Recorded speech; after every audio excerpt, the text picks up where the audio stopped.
கர்த்தருடைய நாமம் மகிமைப்படுவதாக. இந்த நற்செய்தி கூட்டங்கள் இப்பொழுது ஆரம்பமாக இருக்கிறது.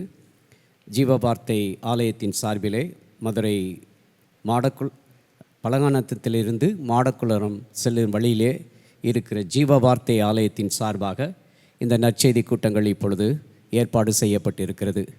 ஒவ்வொரு வாரமும் ஞாயிற்றுக்கிழமை காலை 9 மணிக்கு ஆராதனை ஆரம்பமாகும். ஏறக்குறைய 3000த்திற்கும் அதிகமான பாருங்கள் ஜனங்கள் ஆராதனையிலே கலந்து கொண்டு கர்த்தரை ஆராதித்து பாருங்கள் நன்மைகளை அவர்கள் பெற்றுக்கொண்டு செல்கிறார்கள். ஆகவே இன்றைக்கும் இந்த பகுதி மக்களுக்காக இந்த நற்செய்தி கூட்டங்கள் ஜீவவார்த்தை ஆலயத்தின் சார்பாக ஒழுங்கு செய்யப்பட்டிருக்கிறது. இந்த நற்செய்தி கூட்டத்திற்கு ஆரம்பமாக இப்பொழுது பாஸ்டர் ஸ்மித் அவர்கள் வந்து ஜெபிப்பார்கள்.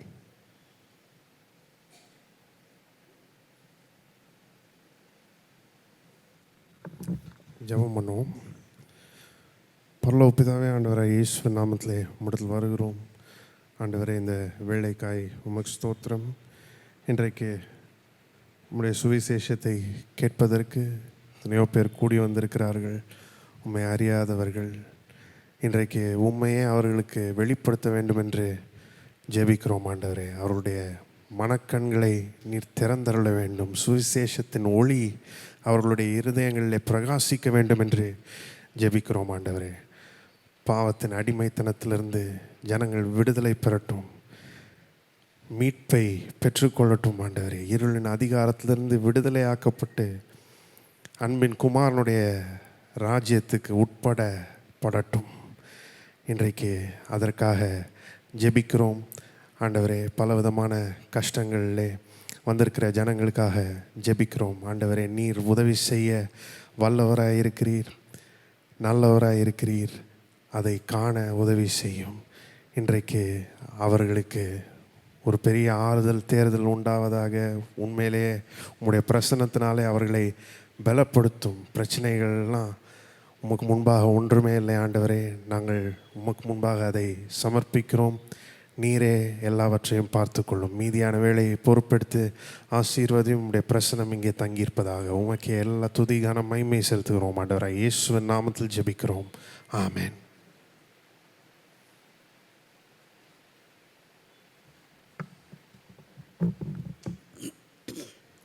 இப்பொழுது ஜீவவார்த்தை ஆலயத்தின் பாடல்கள் குழு ஒரு சில பாடல்களை பாடி கர்த்தரை மகிமைப்படுத்துவார்கள்.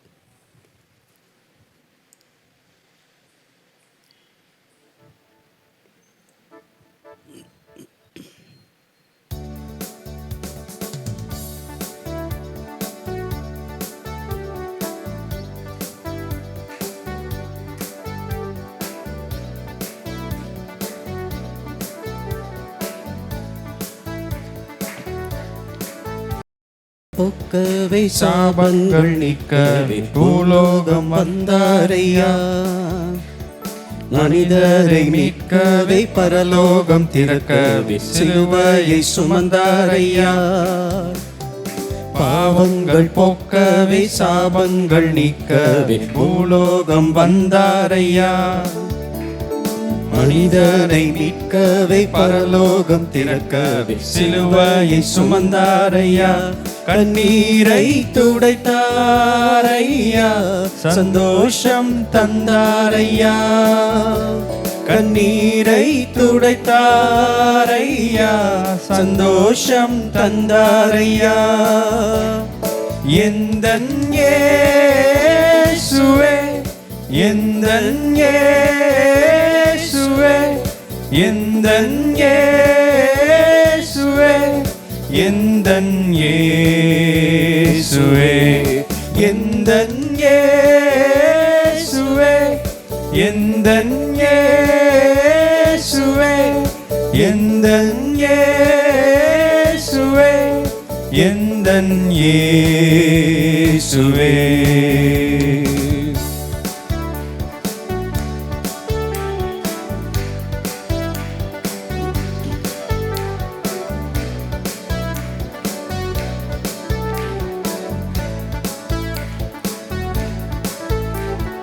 தங்கத்தை கேட்கவில்லை, வைரத்தை கேட்கவில்லை, உள்ளத்தை கேட்டாரையா.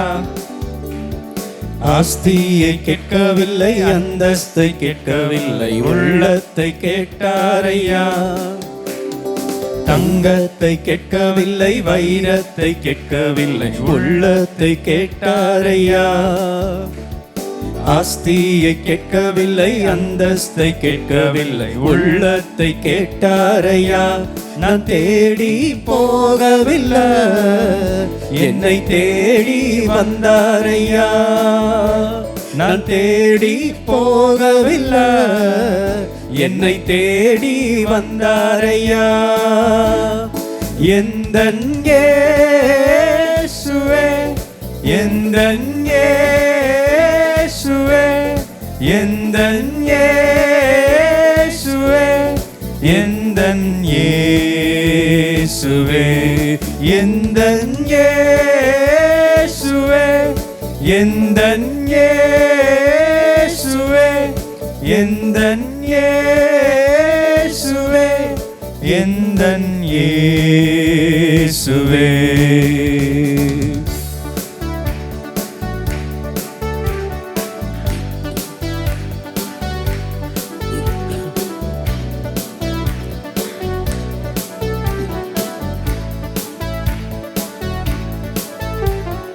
தாய் உன்னை மறந்தாலும் தந்தை உன்னை மறந்தாலும் அவர் உன்னை மறப்பதில்லை. நண்பர் உன்னை வெறுத்தாலும் உற்றார் உன்னை வெறுத்தாலும் அவர் உன்னை வெறுப்பதில்லை. தாய் உன்னை மறந்தாலும் தந்தை உன்னை மறந்தாலும் அவர் உன்னை மறப்பதில்லை. நண்பர் உன்னை வெறுத்தாலும் உற்றார் உன்னை வெறுத்தாலும் அவர் உன்னை வெறுப்பதில்லை. கரம் பிடித்து நடத்திடுவார், கண்மலை மேல் இருத்திடுவார்.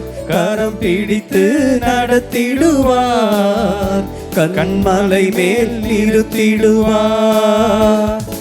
எந்தன் இயேசுவே, எந்தன் இயேசுவே, எந்தன் இயேசுவே, எந்தன் இயேசுவே, எந்தன் இயேசுவே, எந்தன் இயேசுவே, எந்தன் இயேசுவே, எந்தன் இயேசுவே.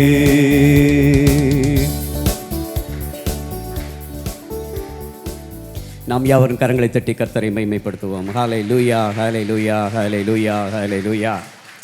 Thank you Lord. ஹல்லேலூயா, ஹல்லேலூயா, ஹல்லேலூயா. பாருங்கள், பவுல் சொல்லுகிறார், சுவிசேஷத்தை பிரசங்கிக்காவிட்டால் எனக்கு ஐயோ என்று சொல்லுகிறார். பாருங்கள், அது என் மேல் விழுந்த கடமை என்று சொல்லுகிறார். அதில் இன்னும் ஒரு அழகாக சொல்லுகிறார், கிறிஸ்துவின் சுவிசேஷத்தை செலவில்லாமல் ஸ்தாபிப்பதே எனக்கு பலன் என்று சொல்கிறார். இன்றைக்கும் பாருங்கள், ஜீவ வார்த்தை ஆலயத்தின் சார்பாக இந்த பகுதி ஜனங்களுக்காக இயேசுவினுடைய சுவிசேஷத்தை அவர்களுக்கு செலவில்லாமல் ஸ்தாபிப்பது தான் எங்களுடைய சபையின் நோக்கம். பாருங்கள், ஆகவே இந்த நாளிலும் கூட இயேசு கிறிஸ்துடைய நற்செய்தியை, நல்ல செய்தியை உங்களுக்கு சொல்லும்படிக்கு பாருங்கள், தேவன் இந்த இடத்துல இந்த கூட்டத்தை ஏற்பாடு பண்ணியிருக்கிறார். ஆகவே சொல்லப்படுகிற செய்தியை கவனித்து கேளுங்கள், கர்த்தரிடத்திலிருந்து நீங்கள் ஆசீர்வாதத்தை பெற்றுக்கொள்ளுங்கள். இப்பொழுது இன்னொரு பாடலை பாடி நாம் கர்த்தரை மகிமைப்படுத்துவோம்.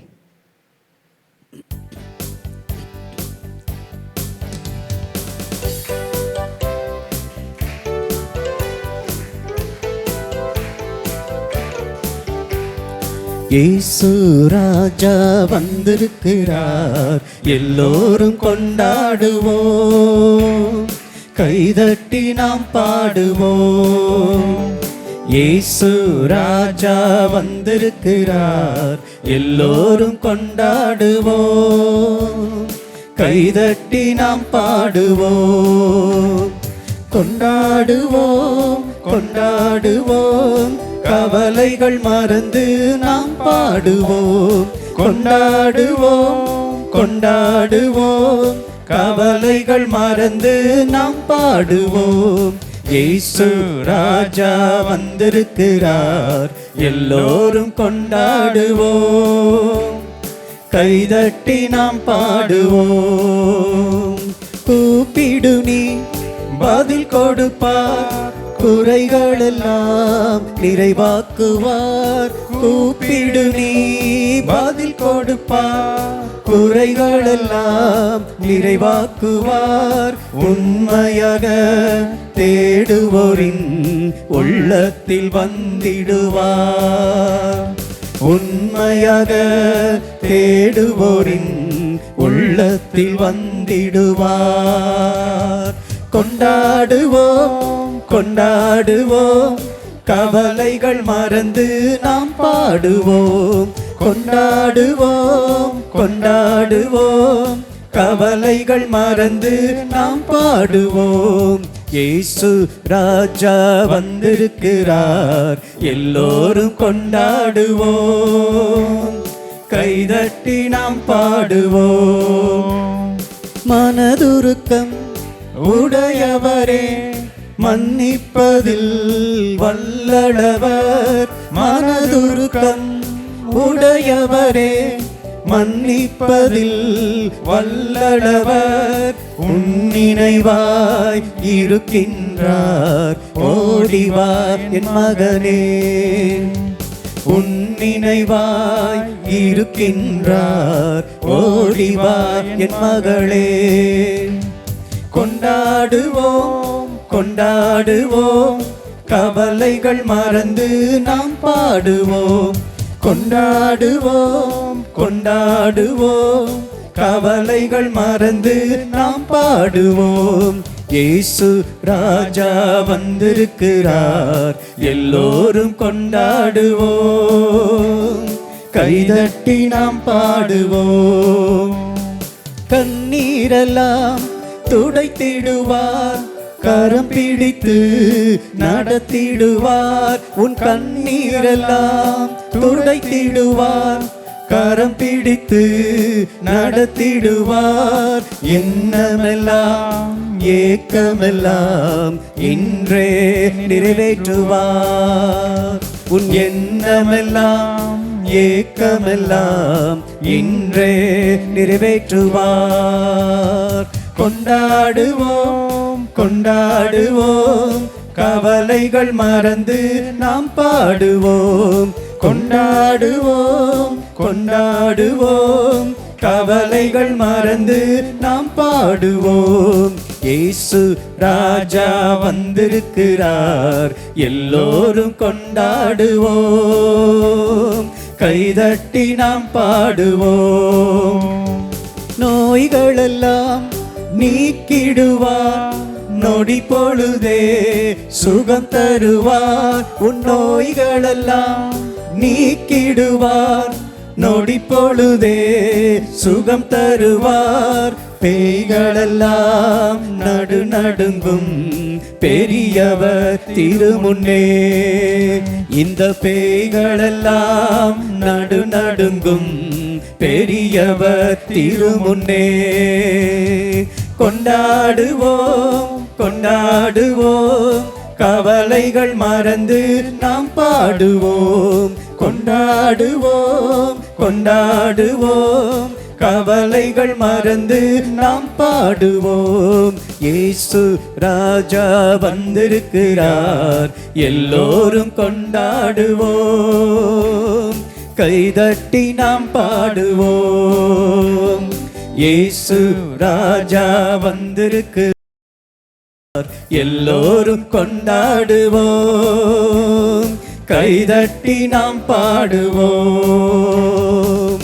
யாவரும் கரங்களை தட்டி இயேசு ராஜாவை வரவேற்போம். அவர் நம் மத்தியிலே இருக்கிறார். எங்கே 2-3 பேர் என் நாமத்தினாலே நீங்கள் கூடியிருக்கிறீர்களோ உங்கள் மத்தியிலே நான் இருப்பேன் என்று வாக்கு பண்ணியிருக்கிறார். ஆகவே அந்த வாக்கு தத்தத்தின் பிரகாரமாக தேவன் நம் மத்தியிலே இப்பொழுது இருக்கிறார். ஹல்லேலூயா.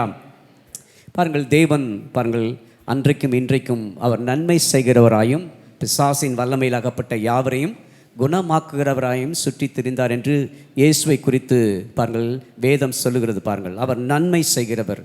பிசாசினுடைய வல்லமையிலே அகப்பட்ட யாவரையும் அவர் விடுவிக்கிற தேவனாய் இருந்தார், இன்றைக்கும் இருக்கிறார். ஆனால் இயேசு கிறிஸ்து நேற்றும் என்றும் மாறாதவர். பாருங்கள், இன்றைக்கும் நன்மை செய்கிறவராய் பாருங்கள் சபையிலே ஏராளமான நபர்களுக்கு, விசுவாசிகளுக்கு அவர் நன்மைகளை செய்திருக்கிறார்.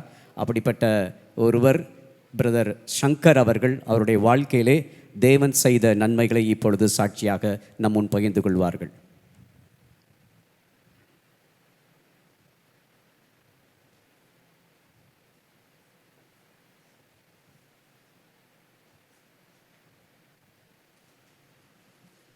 கர்த்தருக்கு ஸ்தோத்திரம். முதலாவது ஜீவவார்த்தை ஆலயத்துக்கும் பெரிய பாஸ்ட்டுக்கும் சின்ன பாஸ்ட்டுக்கும் முதல் நன்றி சொல்லிக்கிறேன். என்னோடய சாட்சி என்னென்னா, கடுமையான கடன் பிரச்சனை இருந்தேன். எப்படின்னா, எனக்கு விவரம் தெரிஞ்ச நாள்லேருந்து தவணை கட்டணும், வட்டி கட்டணும், ஏலச்சீட்டு கட்டணும், இப்படி கேட்டு தான் நான் வளர்ந்தேன். ஒரு பண்டிகை நாள்லேயும் ஒரு நல்ல ட்ரெஸ் எடுக்க முடியாது. தேவைன்னு வரும்போது ஏதாவது ஒரு கஷ்டமான சூழ்நிலை வந்துடும். டீ கடை தான் வச்சுருந்தோம், அம்மா அப்பா டீ கடை தான் வச்சுருந்தாங்க. நல்லா தான் வியாபாரம் விடும், ஆனால் ஓட்டப்பையில் போட்ட காசு மாதிரி போயிடும். அடுத்த நாள் கடைக்கு சரக்கு வாங்க கூட காசு இருக்காது. வெளியில் புரட்டி புரட்டி தான் வாங்கி கொடுப்பாங்க. அப்போ ஒரு 30,000 கடன்காரரு வந்து கேட்டுக்கிருந்தார். கொடுக்க முடியலன்னு சொல்லினோடனே, சம்பாதிக்க காசெல்லாம் எங்கள் வீட்டுக்கு பின்னாடி புதைச்சி வைக்கிறீங்களாம் கேட்டார். அந்தளவுக்கு ஒரு தரித்திரமான சூழ்நிலை இருந்தோம். பிள்ளைகள் 3 பேர் வளர்ந்துக்கிட்டே இருந்தோம். சரின்னு ஒரு வீடு கட்டலாம்னு ஒரு ஆசை. அது ஆசையாக பேராசையான்னு எனக்கு தெரியலை. ஏன்னா அவ்வளோ ஒரு நெருக்கமான சூழ்நிலை. இவன் மொத்தமும் கடன் வாங்கி தான் இடத்த வாங்கி லோனை போட்டு வீடு கட்டினாங்க. வீடு பாதிலே நின்றுச்சு. பயங்கரமான ஒரு கடன் சூழ்நிலை. சின்ன சின்ன கடனாக இருந்தது, இப்போ பெரிய கடனில் வந்து நின்றுச்சு. அப்பா எதுக்குமே கவலைப்படலை. பார்த்துக்குறோன்னு கிட்டே சொல்லிக்கிட்டு இருப்பார். அந்த சமயத்தில் ஒரு தொழில் வேறு ஆரம்பித்தோம். அந்த தொழிலையும் பயங்கர நஷ்டம். இப்போ எல்லா கடனும் சேர்ந்துருச்சு. கடன்காரங்க இப்போ விரட்ட ஆரம்பிச்சிட்டாங்க. ஒரு கிட்னியை விற்றா அது கடன் அடைச்சிருவோம், அந்த மாதிரி ஒரு சூழ்நிலையில் இருந்தோம். ஒரு கடன்கார் விரட்டுறாரு, ஆடையெல்லாம் கூப்பிட்டு வந்து விரட்டினாங்க, ரோட்டில் இருந்து அசிங்கப்படுத்துகிறாங்க. தெரிஞ்ச ஆள் இருந்தால் யாராவது கூட்டிகிட்டு வாங்க, என் கிட்னி விற்று கூட அவன் கடன் அடைச்சிறேன். அந்த அளவுக்கு மோசமான ஒரு சூழ்நிலை. இன்னொருத்தர் வீடு எப்படியே எழுதி கொடுத்துருங்க, நான் வீடை கட்டிக்கிறேன், மற்றதெல்லாம் நான் பார்த்துக்கிறேன்னு சொல்கிறாரு. வீடை விற்றாலும் கடன் அடைக்க முடியாது, அந்த மாதிரி ஒரு சூழ்நிலை. அவ்வளோ ஒரு நெருக்கமான சூழ்நிலை. அது நம்ம ஏரியாவில் ஒரு 4 பேர் நம்மகிட்டையும் நல்லா பேசுவாங்க, கடன்காரங்கிட்டையும் நல்லா பேசுவாங்க. விட்டுறாங்க, இந்த வீடு தான் உங்களுக்கு இருக்குது, இதை விட்டுட்டீங்கன்னா உங்கள்கிட்ட வாங்கவே முடியாதுன்னு சொல்லிட்டு விரட்டிக்கிட்டே இருப்பாங்க. அந்த மாதிரி ஒரு சூழ்நிலை. அப்பா வழியில் ஒரு 5,000 ஒரு பிரச்சனை, ஒரு நெருக்கமான சொந்தம். 5,000 பிரச்சனைக்கு நீங்கள் நல்லா இருக்க மாட்டீங்க, நாசமாக போயிடுவீங்க, விளங்க மாட்டீங்க, உன் 3 பிள்ளை எப்படி கரை சேர்க்கறன்னு பார்ப்போம், உன் 3 பிள்ளை எப்படி கட்டி கொடுக்குற பார்ப்போம். எனக்கு நான் தூக்கி வாரி போட்டுச்சு. ஏன்னா 3 பிள்ளைல நான் தான் மூத்த பிள்ளை. என்னடா இப்படிலாம் சாப்பிட்றாங்களேன்னு சொல்லிட்டு பயந்துக்கிட்டே இருந்தேன்.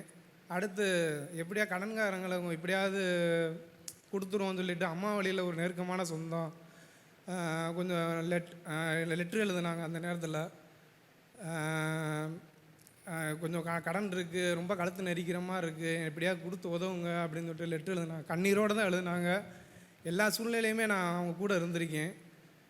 கண்ணீரோடு எழுதுனாங்க. அவங்க படித்து பார்த்துட்டு கிழிச்சு போட்டாங்க போல். நாளை பின்ன எனக்கு வர பங்கை கூட நீங்கள் எடுத்துக்கோங்க, நான் பத்திரத்தில் கூட கையெழுத்து போட்டு தரேன்னு சொல்லி எழுதியிருந்தாங்க.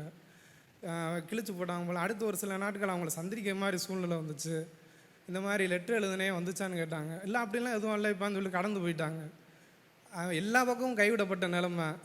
அவங்க என்னப்பா எழுதியிருந்தீங்கன்னு கேட்டிருந்தா கூட நம்ம மனசாரி இருக்கும், அவங்கள செய்ய மனசு இல்லை. அந்த மாதிரி ஒரு சூழ்நிலையில், ரொம்ப நெருக்கமான சூழ்நிலையில் தான் இருந்தோம். அப்போ தான் ஜீவவார்த்தை ஆலையிலேருந்து ஒரு சகோதரர், நம்ம வீட்டு பக்கத்தில் ஒரு கிரவுண்டு இருக்குது, கவர்மெண்ட் ஸ்கூல் கிரவுண்டு, அங்கே வாக்கிங் வருவாங்க. அவர் நான் அந்த ப்ராக்டிஸ் பண்ணிகிட்டு ஒரு 18-19 வயசு இருக்கும் எனக்கு. அப்போ அங்கே ப்ராக்டிஸ் பண்ணிகிட்ருப்பேன். அப்போ என்கிட்ட பேசிகிட்டு இருப்பார். அப்போ தம்பி உங்கள் வீடு எங்கப்பான்னு கேட்டார். அதான் எங்கள் வீடு அப்படின்னு. என்னப்பா கட்டடமாக இருக்குது அப்படின்னாரு. அங்கே தானே நாங்கள் குடியிருக்கோம், அந்த மாதிரி நெருக்கமான சூழ்நிலையாக இருக்குது அப்படின்னு சொன்னேன் அவர்கிட்ட. அப்போ அவர் அம்மா அப்பாட்டையும் போய் பேசிட்டு, இதே மாதிரி ஒரு கூட்டம் ஜீவா நகர் பகுதியில் நடந்துச்சு, அங்கே வாங்க, குடும்பத்தோடு வாங்க, கர்த்தர் உங்கள் கடன் பிரச்சனைலாம் மாற்றுவார் அப்படின்னு சொன்னாங்க. அம்மா தான் முத போனாங்க. போயிட்டு பாஸ்டர்லாம் ஜெபம் பண்ணாங்க போல். ஜெபம் பண்ணிவிட்டு வந்தாங்க. வீட்டுக்கு வந்து நான் கேட்டேன் அம்மாட்ட, என்னம்மா சொன்னாங்க அப்படின்னு கேட்டேன். விசுவாசமாக இருந்தால் அவங்க பிரச்சனையெல்லாம் மாறுன்னு சொன்னாங்க பாடினாங்க. விசுவாசம்னா என்னன்னே தெரியாது. அப்போ முதல் வாரம் ஞாயிற்றுக்கிழமை என்னைய கூட்டிகிட்டு போனார். அம்மா நான் கடையை பார்த்துக்கிறேன்ப்பா, நீ போயிட்டு வா அப்படின்னாங்க. நான் தான் முதல் ஆலயத்துக்கு வந்தேன். நான் வந்த வாரமே பெரிய பாஸ்டர் விசுவாசமே உலகத்தை ஜெயிக்கிற ஜெயம் அப்படின்னாங்க. இப்போ விசுவாசமாக நம்ம உலகத்தையே ஜெயிக்கலாமா அப்படின்னு சொல்லிட்டு ஒரு நம்பிக்கை வந்துச்சு. அது வரைக்கும் நான் அந்த மாதிரி வார்த்தையெல்லாம் நான் கேட்டதே இல்லை. பாட்டுக்கு தெரிஞ்சுக்கிட்டு இருப்பேன். கடன் பிரச்சனையாச்சும் அழுவேன். என்னடா நம்ம வாழ்க்கை எப்படியே போயிடுமோ, கடன்லேயே போயிடுமோ அப்படின்னு சொல்லிட்டு நிறையா நாள் அழுதுருக்கேன். அந்த மாதிரி சர்ச்சுக்கு வந்ததுக்கப்புறமா கொஞ்சம் விசுவாசமாக இருந்தேன். ஒரு வாரம் வந்துடுவேன், எப்படியாவது நம்ம முன்னேறுவோம் அப்படின்னு சொல்லிட்டு வார்த்தை கேட்டு பெரிய பாசு சின்ன பாட்டு மாற்றி ஆசீர்வாதம் தான், சாபம்லாம் இல்லை, எதை பற்றி கவலைப்படாதுன்னு சொல்லிக்கிட்டே இருப்பாங்க. ஒரு வாரம் சின்ன பாஸ்ட்டு எங்கள் வீட்டுக்கு கொஞ்சம் ஜெபம் பண்ணார். படிக்கட்டு கூட இருக்காது, அந்த மாதிரி சூழ்நிலை தான். மேலே வந்து புழுதியில் இருந்தோம். வந்து ஜெபம் பண்ணாங்க. வீடு கட்ட முடியாமல் இருக்கிறதுக்கும் கடன் பிரச்சனைக்கும் ஜெபம் பண்ணிட்டு போனாங்க. அத்தனை நாளாக ஒரு வருஷத்துக்கு மேலே கட்டாமல் இருந்திருப்போம் வீடை கட்டுறதுக்கு ஆண்டவர் உதவி பண்ணார். அப்புறம் அந்த சமயத்தில் எனக்கு நிறையா கெட்ட பழக்கம் இருந்துச்சு. என்ன கெட்ட பழக்கம்னு சொல்ல முடியாது, நிறையா கெட்ட பழக்கம், எல்லா பழக்கமே இருந்துச்சு. அந்த சமயத்தில் நைட்டு 11 வரைக்கும் நல்லா நண்பரோடு சேர்ந்து குடிச்சிட்டு நான் கிளம்புற இடத்துக்கும் வீட்டுக்கும் ஒரு 1.5 கிலோமீட்டர் தூரம் தான் இருக்கும். எமக RS 100 பைக்கில் 100 ஸ்பீடுக்கு மேலே வந்துக்கிட்டு இருக்கேன். அப்போ வீட்டுக்கு திரும்புறதுக்கு ரைட் சைடில் நான் லெஃப்ட்டில் திரும்பினோம், ரைட் சைடில் ஒரு மண்ணில் திரும்பி இருந்துச்சு. அந்த மண்ணில் ஒரு 10 மீட்டர் தூரத்தில் நான் பார்த்தேன். சடன் பிரேக்கு போட்டேன். வண்டியும் நானும் நேராக போய் பின்னாடி டயரில் போய் இடித்து வண்டியை சுற்றிக்கிட்டே அந்த சைடு போயிடுச்சு. என் பக்கம் வந்துச்சுன்னா மூஞ்சி கை காலெலாம் உடஞ்சிருக்கும். ஆண்டவருக்கு பாதுகாத்தார். ஆனால் என் தலை போய் டயர் கடியில் மாட்டிக்கிருச்சு. டயர் கடியில் மாட்டிக்கிருச்சு. என்னால் 2 கையும் வச்சு இழுக்கிறேன், வரமாட்டேங்குது. என்னமோ டயர் கடியில் அடக்கல் வச்ச மாதிரி இருந்துச்சு என் மண்டை. கிட்டத்தட்ட ஒரு அடிக்கு மேலே சக்குன்னு பிரேக் எடுத்துருப்பாங்க போல். சக்குன்னு நாண்டுக்கிட்டே வந்துக்கிட்டே இருக்குது. இயேசுவே இயேசுவே இயேசுவேன்னு சொன்னேன். சங்கீதம் 9:13 ஒரு வசனம் இருக்குது, மரண வாசல்லாம் தூக்கி எடுத்தார்னு. அதே மாதிரியே லாரி பின்னாடி தள்ள மாதிரி இருந்துச்சு. என்னை மரண வாசல்லேருந்து என்னை தூக்கி எடுத்தார். எந்திரிச்சு நிற்கிறேன். டிரைவர் எனக்கு மேலே பல்காக இருக்கார், இறங்கி வந்தார். எந்த சாமி புண்ணியமோ தெரியலை, என்னையை காப்பாற்றி விட்டேன்னு சொன்னார் அவர். அந்த வண்டி உருண்டிருக்க தேவையில்ல, வண்டி நகண்டு இருந்துச்சுனாலே என் மண்டை நசிங்க இருக்கும். ஏன்னா அவ்வளோ டைட்டாக இருந்துச்சு, அடக்கல் மாதிரி இருந்துச்சு. என்னால் வண்டியை இழுக்க முடியலை, அந்தளவுக்கு ஒரு சூழ்நிலை. எந்த சாமி புண்ணியமோ என்னை காப்பாற்றி விட்டு அப்படின்னாரு. ஏன்னா எனக்கு எதாவது ஆயிருந்துச்சுன்னா அவருக்கு தான் பிரச்சனை. அவரே எனக்கு ஒரு 500 ரூபாய் கொடுத்து, கையில் மட்டும் லைட்டாக சிராய்ப்பு இருந்துச்சு, போய் ஆஸ்பத்திரி போய் ஊசி போட்டுங்கன்னு அவரே காசு கொடுத்தாரு. சரின்னு சொல்லிட்டு அந்த வாரம் ஞாயிற்றுக்கிழமை வந்தால் கண்ணிலேருந்து தண்ணி வந்துக்கிட்டே இருக்குது. பக்கத்தில் யாராவது பார்த்துருவாங்களோன்னு சொல்லிட்டு தொடச்சிக்கிட்டே இருக்கேன். ஆனால் அப்படின்னு மீறி வந்துக்கிட்டே இருந்துச்சு. கர்த்தருக்கு நன்றி சொல்லிக்கிட்டே இருந்தேன். அன்னைக்கு நானும் அம்மா மட்டும்தான் ரசிக்கப்பட்டிருந்தோம். எனக்கு எதாவது ஆயிருந்துச்சுன்னா இப்போ வரைக்கும் என்னோடய இழப்புலேருந்து மீண்டிருக்க மாட்டாங்க.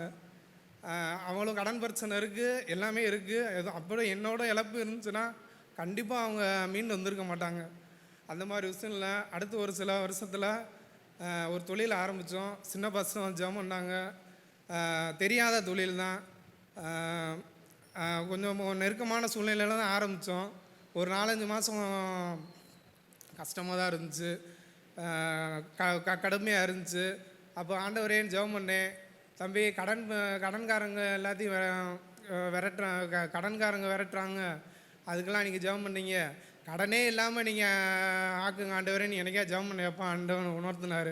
ஆண்டவரே மன்னிங்க ஆண்டவரேன்னு சொல்லிட்டு ஜெபத்தை மாற்றினேன். 1 ரூபா கூட கடன் இல்லாமல் ஆசிரியங்க அப்படின்னு. அடுத்து ஒரு சில வருஷத்தில் 3 பேருக்கும் திருமணம் நடந்துச்சு. விசேஷம் எனக்கு தான் முதல் திருமணம் நடந்துச்சு. கர்த்தர் ஆசீர்வதிச்சார். 1 லட்ச ரூபா 2 லட்ச ரூபா கடன் இல்லை, 30 லட்ச ரூபா கடன் அடைக்க ஆண்டவர் உதவி செஞ்சார். கடன் தொகைக்கு மேலே 3 மடங்கு சொத்துக்கள் வாங்க ஆண்டவர் உதவி செஞ்சுருக்காரு. வெறும் கையோடு தான் நான் ஆலயத்துக்கு போனேன். ஊரை விட்டு ஓர நிலமை. எந்த இடத்துல நாங்கள் அழியணும், நாங்கள் இந்த கடன் பிரச்சனை வச்சு பாடிடுங்க, ஆண்டவர் அவரை உயர்த்திடுங்க, இயேசு நல்லவர், பாட்டு பாடுங்க, என்றும் நல்லவர், தாளம் போடுங்க, இயேசு நல்லவர், பாட்டு பாடுங்க, என்றும் நல்லவர். தாளம் போடுங்க, இரக்கத்தில் ஐஸ்வர்ய சம்பன்னருங்க. அவர் இரக்கங்கள் காலைதோறும் புதியவையுங்க. இரக்கத்தில் ஐஸ்வர்ய சம்பன்னருங்க. அவர் இரக்கங்கள் காலைதோறும் புதியவையுங்க. மனதுருக்கம் நிறைந்தோருங்க, மன்னிப்பில் தயை பெருத்தோருங்க. மனதுருக்கம் நிறைந்தோருங்க, மன்னிப்பில் தயை பெருத்தோருங்க. கர்த்தர் நல்லவர் என்று பாறை சாற்றுங்க. கர்த்தர் நல்லவர் என்று பாறை சாற்றுங்க. இயேசு நல்லவர், பாட்டு பாடுங்க, என்றும் நல்லவர். தாளம் போடுங்க, இயேசு நல்லவர். பாட்டு பாடுங்க, என்றும் நல்லவர். தாளம் போடுங்க. சாத்தானை சிலுவை மீதில் ஜெயித்தாருங்க. சாவின் கூர்முற்றும் அவர் ஓடித்தாருங்க. சாத்தானை சிலுவை மீதில் ஜெயித்தாருங்க. சாவின் கூர்முற்றும் அவர் ஓடித்தாருங்க. பாதாள வல்லமைகள் பரிகரிக்க பிறந்தாருங்க. பாதாள வல்லமைகள் பரிகரிக்க பிறந்தாருங்க. கர்த்தர் நல்லவர் என்று பாறை சாற்றுங்க. கர்த்தர் நல்லவர் என்று பாறை சாற்றுங்க. இயேசு நல்லவர், பாட்டு பாடுங்க, என்றும் நல்லவர். தாளம் போடுங்க, இயேசு நல்லவர். பாட்டு பாடுங்க, என்றும் நல்லவர். தாளம் போடுங்க. கர்த்தர் நல்லவர் என்று ருசித்து பாருங்க. அவர் மேல் நம்பிக்கை வைப்போன் பாக்கியவானுங்க. கர்த்தர் நல்லவர் என்று ருசித்து பாருங்க. அவர் மேல் நம்பிக்கை வைப்போன் பாக்கியவானுங்க. உலகெங்கும் சென்றிடுங்க, ஊரெங்கும் சொல்லிடுங்க. உலகெங்கும் சென்றிடுங்க, ஊரெங்கும் சொல்லிடுங்க. கர்த்தர் நல்லவர் என்று பாறை சாற்றுங்க. கர்த்தர் நல்லவர் என்று பாறை சாற்றுங்க.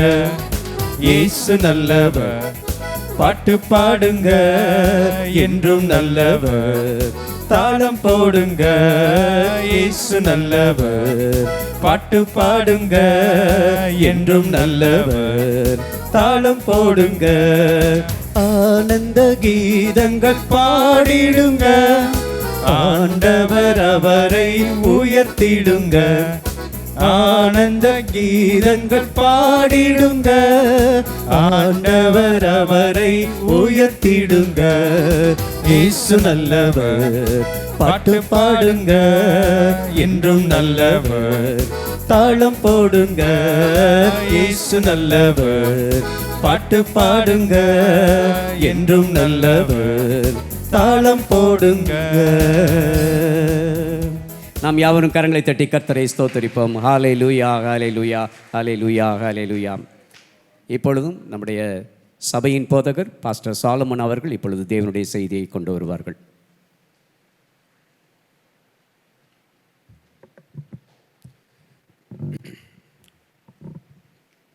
கர்த்தராகிய இயேசுவின் நாமம் மகிமைப்படுவதாக. இந்த சர்வேயர் காலனிக்கு வந்து கர்த்தருடைய செய்தியை, நற்செய்தியை அறிவிப்பதிலே நாங்கள் மிகுந்த மகிழ்ச்சி அடைகிறோம். இன்றைக்கு இந்த கூட்டத்துக்கு புதிதாக வந்திருக்கிற நண்பர்களை இயேசுவின் நாமத்தினாலே வாழ்த்துகிறோம். கர்த்தர் உங்களை ஆசீர்வதிப்பாராக. ஏற்கனவே உங்களுக்கு அறிவிக்கப்பட்டபடி எங்களுடைய சபை மதுரை பழங்கண்ணத்தம் பஸ் ஸ்டாண்டிலிருந்து மாடுக்குளம் போகிற வழியிலே அமைந்திருக்கிறது. ஒவ்வொரு வாரமும் ஆயிரக்கணக்கான மக்கள் கூடி கர்த்தரை ஆராதிக்கிறார்கள். பஸ் வசதி இந்த பகுதியிலிருந்தெல்லாம் எங்களுடைய ஆலயத்துக்கு பஸ்ஸுகள் விடப்பட்டிருக்கிறது. வாஞ்சை உள்ளவர்கள் இந்த பஸ்ஸை பயன்படுத்தி நீங்கள் ஆலயத்துக்கு வந்து ஆசீர்வாதத்தை பெற்றுக்கொள்ளுங்கள் என்று உங்களை ஊக்குவிக்கிறேன். இப்பொழுது ஒரு வசனத்தை வாசிக்கிறேன். அப்போஸ்தலர் நடபடிகள் 10ஆம் அதிகாரம் 38வது வசனம் விதமாக சொல்லுகிறது. அப்போஸ்தலர் 10:38. நசரேயனாகிய இயேசுவை தேவன் பரிசுத்த ஆவியினாலும் வல்லமையினாலும் அபிஷேகம் பண்ணினார். தேவன் அவருடனே கூட இருந்தபடினாலே அவர் நன்மை செய்கிறவராயும் பிசாசின் வல்லமையில் அகப்பட்ட யாவரையும் குணமாக்குகிறவராயும் சுற்றி திரிந்தார். ஆண்டவராய் இயேசு இந்த பூமியிலே வந்தபோது அவர் நன்மை செய்கிறவராய் சுற்றி திரிந்தார் என்று எழுதப்பட்டிருக்கிறது. அந்த இயேசுவை பற்றி எபிரேயர் 13:8 சொல்லுகிறது, இயேசு கிறிஸ்து நேற்றும் இன்றும் என்றும் மாறாதவர். பாருங்க, தேவன் ஆவியாக இருக்கிறார். உயிர்த்தெழுந்த இயேசு ஆவியாக இருக்கிறார், கண்ணால் பார்க்க முடியாது. ஆனால் இன்றைக்கும் பாருங்கள், மக்களுக்கு நன்மை செய்கிறவராய் அவர் சுற்றி வருகிறவராய் இருக்கிறார். இன்றைக்கு நம்ம மத்தியிலே அவர் வந்திருக்கிறார். பாருங்கள், அவர் நன்மை செய்கிற தேவன். இந்த உலகத்தில் எத்தனையோ தலைவர்கள் வந்தாங்க, அவங்களுடைய கொள்கைகளை பரப்புனாங்க. அவர்கள் எல்லாரும் மனிதர்கள். பாருங்கள், இயேசு ஒரு மனிதன் அல்ல, மனிதனாக வந்த தேவன் என்று அவரை குறித்து வேதம் சொல்கிறது. 1 தீமோத்தேயின் புஸ்தகம் 3ஆம் அதிகாரம் 16வது வசனம் சொல்கிறது, தேவன் மாம்சத்திலே வெளிப்பட்டார், தேவன் மனிதனாக அவதரித்தார். ஏன் அவதரித்தார்? மனிதர்களுக்கு நன்மை செய்யும்படியாக. என்ன நன்மை செய்தார்? பாவங்களை மன்னித்தார், வியாதிகளை குணமாக்கினார், தரித்திரத்தை போக்கினார், சாபங்களை நீக்கினார், கண்ணீரை துடைத்தார், பிரிந்த குடும்பத்தை ஒன்று சேர்த்தார். பாருங்கள், தேவையில் உள்ள மக்களுடைய தேவைகளை சந்தித்தார். எல்லா ரீதியிலும் மனுமக்களுக்கு நன்மை செய்தார் என்று அவரை குறித்து எழுதப்பட்டிருக்கிறது. அப்போ சிலர் கேட்குறாங்க, அப்போ தீமைகள் யாரிடத்திலிருந்து வருதியா என்று கேட்கிறார்கள். தீமைகள் பாருங்கள், பிசாசு என்கிற ஒரு கயவனிடத்திலிருந்து வருகிறது என்று சத்திய வேதம் சொல்கிறது. பாருங்கள், இந்த உலகத்தில் 2 சக்திகள் இருக்கிறது. ஒன்று ஆக்க சக்தியாக்கிய இயேசு, அடுத்தது அழிவின் சக்தி ஆகிய பிசாசு. எப்படி ஒளி ஒரு சக்தி, இருட்டு ஒரு சக்தியோ, அதே போல் பாருங்கள், இயேசுவாகிய ஒளி ஒரு சக்தி, பிசாசாகிய இருட்டு ஒரு சக்தி. இயேசு அதை பற்றி சொல்லும்போது யோவான் சுவிசேஷம் 10வது அதிகாரத்திலே சொன்னார், திருடன் திருடவும் கொல்லவும் அழிக்கவும் வருகிறானே என்று வேற ஒன்றுக்கும் வரான். பிசாசை பற்றி தான் பேசுகிறாரு. பாருங்கள், அவன் திருடன், திருடுகிற எல்லா வேலைகளுக்கும் பின்னால் அவன் இருக்கிறான், அழிவு வேலைகளுக்கு பின்னால் அவன் இருக்கிறான், கொல்லுகிற வேலைகளுக்கு பின்னால் இந்த பிசாசு இருக்கிறான். பாருங்கள், நானோ, இயேசு சொல்கிறாரு, நானோ திருடன் அல்ல, அழிக்கிறவன் அல்ல, கொல்லுகிறவன் அல்ல, நானோ மனுஷருக்கு வாழ்வு கொடுக்கவும் அந்த வாழ்வு பரிபூர்ணப்படவும் வந்தேன் என்று இயேசு சொல்லுகிறார். கவனியங்கள், பிசாசு இன்றைக்கு மனிதர்களை பலவிதமான தீமைகளுக்குள்ளே அவன் தள்ளுகிற ஒரு நபராக இருக்கிறான். பாருங்கள், சிலர் சொல்கிறாங்க, குடிக்கக்கூடாதுன்னு நினைக்கிறையா, ஆனால் என்னால் குடிக்காமல் இருக்க முடியல. சிகரெட்டு பிடிக்கக்கூடாது, டாக்டர்கிட்ட போனால் டாக்டர் சொல்கிறாரு சிகரெட்டு பிடிக்காதீங்க, அது உடல் நடத்துக்கு கேடு என்று டாக்டர் சொல்கிறாங்க. எனக்கும் வழங்குது, ஆனால் என்னால் சிகரெட் பிடிக்காமல் இருக்க முடியல. போதை மாத்திரையை என்னால் எடுக்காமல் இருக்க முடியல. பாருங்கள், இவ்விதமாக மக்கள் நல்ல விதத்தில் வாழும்படி, விடுதலையோடு வாழும்படி விரும்புகிறார்கள். ஆனால் பிசாசுங்கிற சக்தி மக்களை ஃபோர்ஸ் பண்ணுகிறான். தீமை செய்கிற பிசாசு பாருங்கள், தீய வாழ்க்கைக்குள்ளே நடத்துகிறான். எங்கள் சர்ச்சில் ஒருத்தர் இருந்தார் பாருங்கள், ரொம்ப வருஷத்துக்கு முன்னால். அவர் ஒரு பெரிய கம்பெனியில் மேனேஜரு. ஆனால் மாத சம்பளம் வாங்கின உடனே பாருங்கள், அந்த சம்பளத்தை பார்த்த உடனே யோசிப்பாராம், இந்த சம்பளத்தில் எத்தனை விஸ்கி பாட்டில் வாங்கலாம், பிராண்டி பாட்டில் வாங்கலாம் அப்படின்னு சொல்லி பாருங்கள், ஆட்டோமேட்டிக்காக கணக்கு ஓடுமா அவருடைய மனதில். பாருங்கள், அந்த அளவுக்கு மனது பிசாசினாலே ஆட்கொள்ளப்பட்டு பாதிக்கப்பட்டு அவர் இருந்தார். இயேசுவை ஏற்றுக்கொண்டார். அதிலிருந்து பரிபூர்ண விடுதலை பெற்று பாருங்கள், அவருடைய குடும்பம் ஆசீர்வதிக்கப்பட்டது. அவருடைய பிள்ளைகள்லாம், அவர் மரித்து போயிட்டார், ஆனால் அவருடைய பிள்ளைகள்லாம் அன்றைக்கி நல்ல நிலைமையில் இருக்கிறாங்க, ஆசீர்வாதமாய் வாழ்ந்து கொண்டிருக்கிறார்கள். அருமையானவர்களே, இயேசு எல்லா அடிமைத்தனத்திலிருந்தும் பாவ பழக்கத்திலிருந்தும் விடுதலையை கொடுக்கிறவர். பாருங்கள், பாவத்தை மன்னிக்கிறவர். பிசாசு தீமை செய்ய வர்றான், ஆனால் இயேசு அவனை காட்டிலும் பெரியவராக இருக்கிறதுனால பிசாசினுடைய தீமைகள் எல்லாம் மாற்றி போட்டு வாழ்க்கையை நன்மைகளால் நிரப்புகிறவராய் இருக்கிறார். ஆனால் நன்மைகளால் அவர் நம்முடைய வாழ்க்கையை நிரப்பணும்னா நாம் அவருக்கு இடம் கொடுக்கணும். பாருங்கள், பைபிளில் போட்டிருக்குது, மகனே மகளே உன்னை இருதயமாகிய வாசற்படி நின்று கதவை தட்டுகிறேன், ஒருவன் என் சத்தத்தை கேட்டு கதவை திறந்தால் நான் உள்ளே பிரவேசித்து அவனை ஆசீர்வதிப்பேன் என்று கர்த்தர் சொல்கிறார். பாருங்கள், நம்முடைய வாழ்க்கையின் கொண்டி, நம்முடைய வாழ்க்கையின் கதவு பாருங்கள், அது நம்முடைய அதிகாரத்துக்கு உட்பட்டிருக்கிறது. நாம் திறந்து கொடுக்கலன்னா இறைவன் கூட உள்ளே வர முடியாது. தட்டிகிட்டே நிற்கிறாரு. ஏன் தட்டுகிறாரு? உங்களை வாழ வைக்கும்படி அவர் விரும்புகிறாரு. அவர் அன்பாகவே இருக்கிறார் என்று வேதம் சொல்கிறது. இன்றைக்கி இந்த மாலை வேளையிலே இங்கே வந்திருக்கிற ஒவ்வொருவரையும் நான் சொல்கிறேன், இயேசு நேசிக்கிறார். நீங்கள் தற்செயலாக வரல, பாருங்கள், தேவ ஆவியானவருடைய ஏவுதல்னால இங்கே வந்திருக்கிறீர்கள். கர்த்தர் உங்களுக்கு வாழ்வு கொடுக்கிறவராக இருக்கிறார். உங்களுடைய இதய கதவை தட்டுகிறார். கதவை திறந்து கொடுப்பீர்களானால் அற்புதமான வாழ்க்கை உங்களுடைய பங்காக மாறும் என்று நான் சொல்லுகிறேன். பாருங்கள், இயேசு பாவத்தை மன்னிக்கிறவராய் இருக்கிறார், பாவத்திலிருந்து விடுதலை கொடுக்கிறவராய் இருக்கிறார். ஒரு பெண்ணை யோவான் சுவிசேஷம் 8ஆம் அதிகாரத்தில் எழுதப்பட்டிருக்கிறது. விபச்சாரத்திலே கையுமையுமாக பிடிக்கப்பட்ட ஒரு பெண்ணை மத தலைவர்கள் இழுத்து கொண்டு வருகிறார்கள் இயேசுவினிடத்திலே. அவங்களுடைய மத சட்டத்தின்படி அவங்க இயேசுநாதர்கிட்ட சொல்கிறாங்க, இப்படிப்பட்ட குற்றத்தை செய்தவளை கல்லெறிந்து கொள்ள வேண்டும் என்பது நம்முடைய மத சட்டமாக இருக்கிறது, நீர் என்ன சொல்லுகிறீர் சொல்லி இயேசுவினிடத்தில் கேட்குறாங்க. அவங்களுடைய பிரதான நோக்கம் என்னென்னா, அவளை கல்லெறியறது ஒரு பக்கம் இருந்தாலும் அவருடைய பிரதான நோக்கம் பாருங்கள், இயேசுவை குற்றப்படுத்த வேண்டும். ஏன்னா இயேசு நல்லவராக இருக்கிறாரு, பாவத்தை மன்னிக்கிறவராக இருக்கிறாரு, எல்லாருக்கும் நன்மை செய்கிறவராக இருக்கிறாரு. அவரை குற்றப்படுத்த வேண்டும் என்கிற நோக்கத்தோடு பாருங்கள், இந்த குற்றம் செய்தவளை கல்லறிய வேண்டும் என்று நம்முடைய மத சட்டம் சொல்லுகிறது. நீர் என்ன சொல்லுகிறீன்னு சொல்லி கேட்குறாங்க. பாருங்கள், இயேசு குனிஞ்சிக்கிட்டாருன்னு போட்டிருக்குது. அவங்களுடைய நோக்கம் என்னென்னா, கல்லெறிப்பா அப்படின்னு சொல்லிட்டாருன்னா, இவர் என்ன இரக்கமில்லாத பிரசங்கியார், இவர் என்ன நல்லவர்னு சொல்கிறீங்க, இந்த மாதிரி தவறு செய்தவளை கல்லெறிய சொல்லிட்டாரே அப்படின்னு சொல்லி இயேசுவை குற்றப்படுத்தலாம்.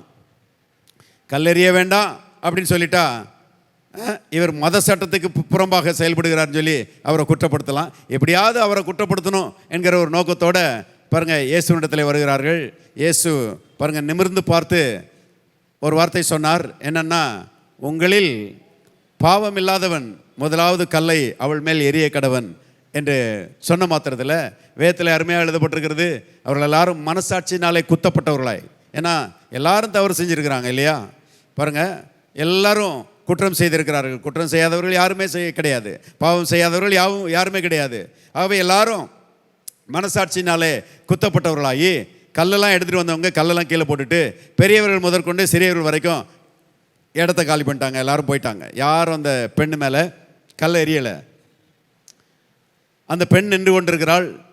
இயேசு அவளை பார்த்து கேட்கிறார், ஸ்திரியே, ஒருவனும் உன்னை ஆக்கினைக்குள்ளாக தீர்க்கவில்லையா? யாரும் உன் மேலே கல்லறியலையா அப்படின்னு சொல்லி கேட்குறாரு. அவள் சொல்லுகிறாள், இல்லை ஆண்டவரே அப்படின்னு சொல்லி சொல்லுகிறாள். என்ன அர்த்தம்னா,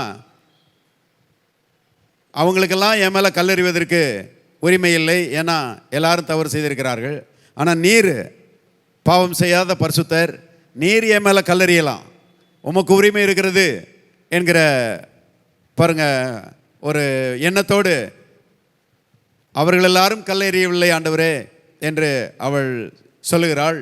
இயேசு அவளை பார்த்து சொல்லுகிறார், நானும் உன்னை ஆக்கினைக்குள்ளாக தீர்க்கிறதில்லை, நீ போ, இனி பாவம் செய்யாதே என்று சொல்லி அவளை பாவத்திலிருந்து விடுதலையாக்கி அவளை மன்னித்து அவளை பாருங்க இயேசு அனுப்பி வைத்தார் என்று வேதம் சொல்லுகிறது. எவ்வளவு நல்ல தேவன் பாருங்க. தவறு செய்தவளை மன்னிக்கிறாரு. அது மட்டுமல்ல, தொடர்ந்து தவறு செய்யாதபடிக்கு அவளை பாருங்க அவளுக்கு நீதியை கொடுத்து, பாவம் செய்யாதிருக்கக்கூடிய பலனை கொடுத்து, அவளை ஆசீர்வதித்து இயேசு அனுப்புகிறதை யோவான் சுவிசேஷம் 8ஆம் அதிகாரத்திலே வாசிக்கிறோம். அந்த இயேசு இன்றைக்கும் மாறாதவர். பாருங்க, பாவத்திலிருந்து என்னால் விடுதலையாக முடியல, பாவ பழக்கத்திலிருந்து என்னால் விடுதலையாக முடியல, கெட்ட பழக்கங்களுக்கு நான் அடிமையாக இருக்கிறேன் என்று சொல்லுகிறவர்களுக்கு பாருங்க, இந்த இயேசு உதவி செய்கிறவராயிருக்கிறார். பைபிளில் போட்டிருக்குது, குமாரன் உங்களை விடுதலை ஆக்கினால் மெய்யாகவே விடுதலை ஆவீர்கள். இன்னைக்கு பாருங்க, இந்த குடிப்பழக்கத்திலிருந்தும் இந்த சிகரெட்டு பழக்கத்திலிருந்தும் பொல்லாத அடிமைத்தனத்திலிருந்து விடுதலை ஆவதற்கு இந்த மறுவாழ்வு மையங்கள்னு நிறைய இருக்குது இல்லையா, கேள்விப்பட்டிருப்பீங்க. ரீஹாபிலிட்டேஷன் சென்டர்ஸ் பாருங்க, அங்கே போகிறாங்க. அங்கே போய் அங்கே அவர்களுக்கு போதிக்கப்படுகிறது, அப்படி செய்யக்கூடாது, இப்படி செய்யக்கூடாது, அப்படி செஞ்சால் இந்த விளைவு வந்துடும், இப்படி செஞ்சால் இந்த விளைவு வந்துடும் சொல்லி பயங்காட்டி பாருங்கள் அவங்களுக்கு ரொம்ப போதனையெல்லாம் கொடுத்து அனுப்புகிறாங்க. அப்படி அந்த மறுவாழ்வு மையத்துக்கு போயிட்டு வருகிறவர்கள் கொஞ்ச நாளைக்கு அந்த தவறு செய்யாமல் இருக்கிறாங்க, கொஞ்ச நாளைக்கு குடிக்காமல் இருக்கிறாங்க. ஆனால் திரும்ப குடிக்க ஆரம்பிச்சிடுறாங்க. ஏன்னா அந்த வல்லமையிலிருந்து அவர்களால் மெய்யான விடுதலையை கொடுக்க முடியவில்லை. நான் சொல்கிறேன், ஆண்டவராய் இயேசு கிறிஸ்து மெய்யான விடுதலையை கொடுக்கிறவர். குமாரன் உங்களை விடுதலையாக்கினால் மெய்யாகவே விடுதலையாவீர்கள் என்று வேதம் சொல்கிறது. பாருங்க, மனுஷனுக்கு பாவத்திலிருந்து விடுதலையை கொடுக்கணும்னா பைபிளில் போட்டிருக்குது, அந்த பாவத்திலிருந்து விடுதலை எப்படி வருதுன்னா ரத்தம் சிந்துதலினாலே பாவத்திலிருந்து விடுதலை வருகிறது. பைபிளில் போட்டிருக்குது, ரத்தம் சிந்துதல் இல்லாமல் பாவ மன்னிப்பு உண்டாகாது. அதனால தான் பாருங்கள், இந்த உலகமெங்கும் பார்த்தீங்கன்னா மக்களுடைய ஒரு நம்பிக்கை என்னென்னா, அவங்க உலகமெங்கும் இந்தியாவில் மட்டும் இல்லை, ஆடுகளையும் மாடுகளையும் கோழியையும் அவங்க அறுத்து ரத்தம் சிந்துகிற ஒரு காட்சியை எல்லா இடத்துலையும் என்ன செய்யலாம், பார்க்கலாம். ஆனால் வேதம் சொல்லுகிறது, இந்த ஆட்டுக்குட்டியின் ரத்தம், மாட்டுக்குட்டியின் ரத்தம் இதெல்லாம் மனுஷனுடைய பாவத்திலிருந்து மனுஷனை விடுதலை ஆக்காது. பைபிளில் போட்டிருக்கு, கர்த்தராகிய இயேசு கிறிஸ்துவின் ரத்தம் சகல பாவங்களை நீக்கி நம்மை சுத்திகரிக்கும் என்று எழுதப்பட்டிருக்கிறது. இயேசு ஒவ்வொரு மனுஷனையும் பாருங்கள் பாவத்திலிருந்து விடுதலையாக்குவதற்காக, பாவ மன்னிப்பை அருள்வதற்காக, சமாதானத்தை அவனுக்கு கொடுப்பதற்காக ஆண்டவராய் இயேசு கிறிஸ்து கல்வாரி சிலுவையிலே அடிக்கப்பட்டார் என்று எழுதப்பட்டிருக்கிறது. எத்தனை பெரிய அன்பு யோசித்து பாருங்கள். இயேசு ஒவ்வொரு மனுஷனுக்காகவும் கல்வாரி சிலுவையில் அடிக்கப்பட்டார். பைபிளில் போட்டிருக்குது, நம்முடைய மீறுதல் நிமித்தம் இயேசு காயப்பட்டார், நம்முடைய அக்கிரமங்கள் நிமித்தம் இயேசு நொறுக்கப்பட்டார், நமக்கு சமாதானத்தை உண்டு பண்ணும் தண்டனை இயேசுவின் மீது வந்தது, இயேசுவின் தழும்புகளால் நாம் சுகமாகிறோம் என்று எழுதப்பட்டிருக்கிறது. நமக்கு சமாதானத்தை உண்டு பண்ணும் தண்டனை, நம்மை பாவத்திலிருந்து விடுதலை ஆக்குவதற்காக இயேசு தண்டிக்கப்பட்டார். இயேசு தண்டிக்கப்பட்டதன் விளைவாக இன்னைக்கு பாருங்கள் எல்லா மனுஷருக்கும் விடுதலை காத்திருக்கிறது. நம்புவீர்களானால், விசுவாசிப்பீர்களானால் இன்றையிலிருந்து விடுதலை உங்களுடைய பங்காக மாறும் என்று நான் சொல்லுகிறேன். பாருங்கள், நான்லாம் பயங்கரமான அடிமைத்தனத்துக்கு கீழே இருந்த ஆள்.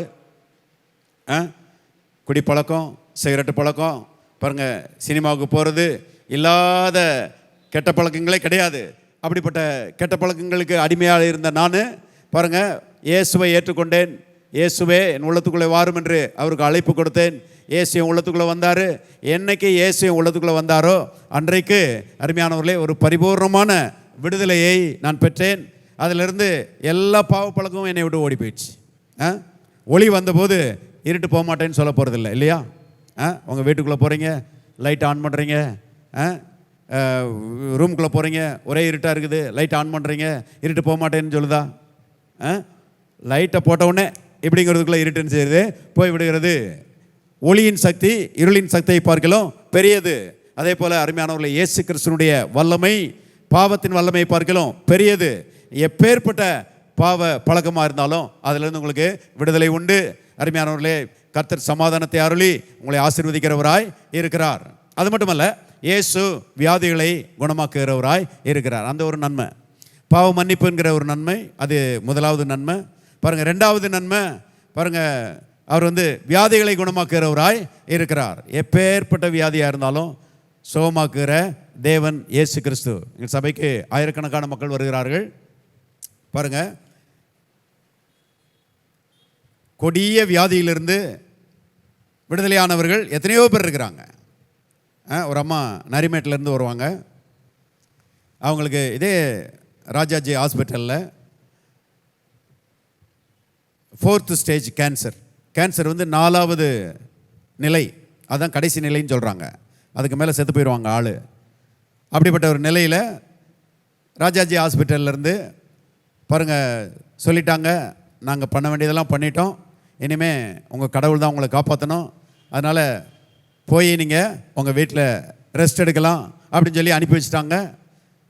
பாருங்க, எங்கள் சர்ச்சுக்கு வந்தாங்க, இயேசு குணமாக்குறார் என்பதை சொல்லிக் கொடுத்தோம்,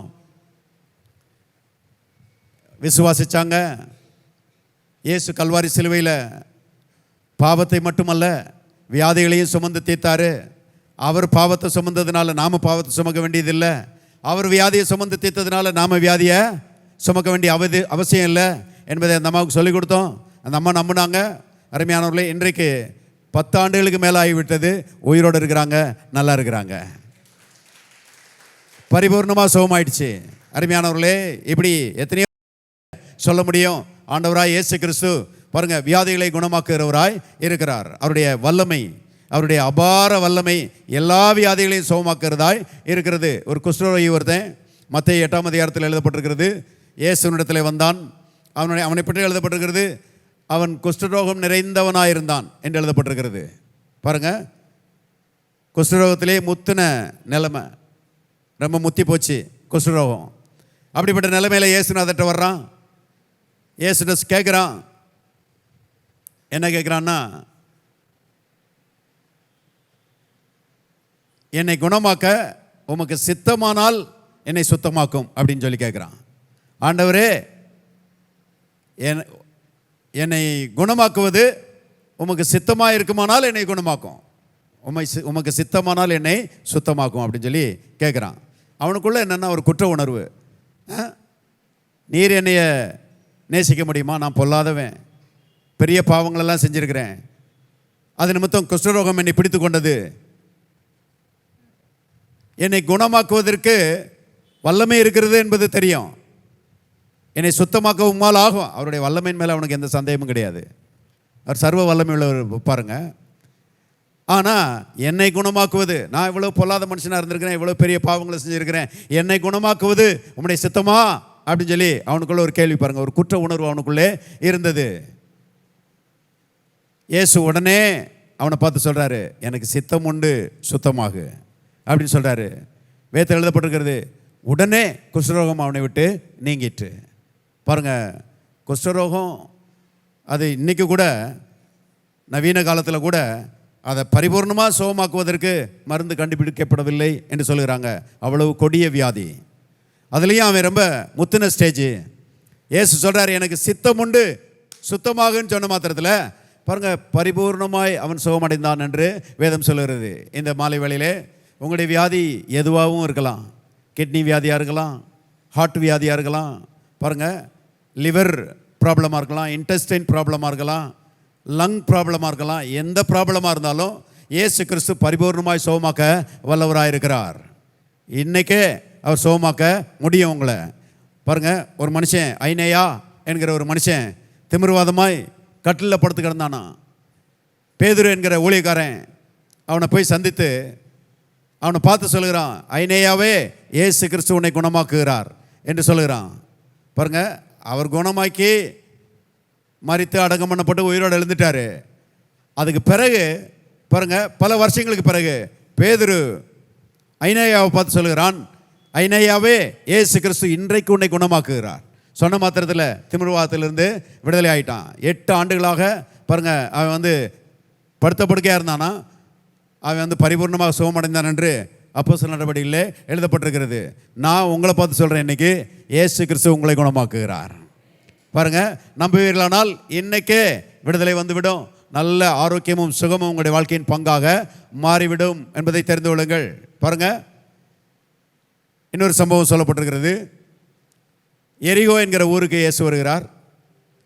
அங்கே ரோட்டு ஓரத்தில் ஒரு குருடன் பிச்சைக்காரன், அவன் பேர் பர்திமேயு. அவன் உட்காந்து பிச்சை கேட்டுக்கிட்டு இருக்கிறான்.